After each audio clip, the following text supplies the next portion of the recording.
dhe përshëndetje të gjithëve, qytetarët Kamzës, qytetarët Qarkut, Tiranës, Zonja dhe Zotrinj, simpatizantë të dashamirës Lëvizjes Bashkë, punëtorë dhe pensionistë, të rinj të gjitha kategorive dhe grup moshave. Faleminderit për pjesëmarrjen tuaj në këtë takim dhe një përgatitje e fortë që na kryen para në zgjedhjet elektorale të 11 maj. Nuk besojmë se ka qytet ku organizimi kolektiv i njerëzve për ditën ndërkombëtare të punëtorëve është i përshtatshëm se qyteti i Kamzës.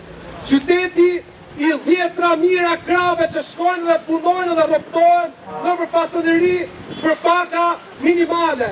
Qyteti i 10 mijëra ndërtuesve të sektorit ndërtimit, cilët po ngrejnë kulla në mes të Tiranës dhe për vete nuk po e shijojnë ato qytet. Qyteti i atyre që ngrihen 6 mëngjesit dhe kthehen në darkë.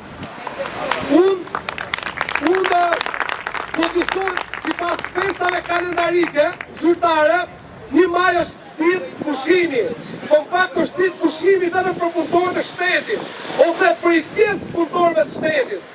Ndërsa pjesa tjetër e punëtorëve të Shqipërisë, afro 1 milion punëtorëve të Shqipërisë, që jetojnë me djersën dhe krahët e tyre, sot ka qenë një ditë pune ashtu si gjitha ditët e tjera të vitit.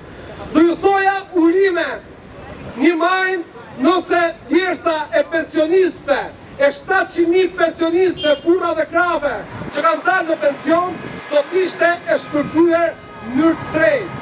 Do ju thoja urime 1 maj nëse 1 në 2 punëtorë shqiptar nuk do të punonte në CES, duke rrezikuar jetën e vet jo vetëm në tashmen, por edhe mirëqenien e vet në të ardhmen.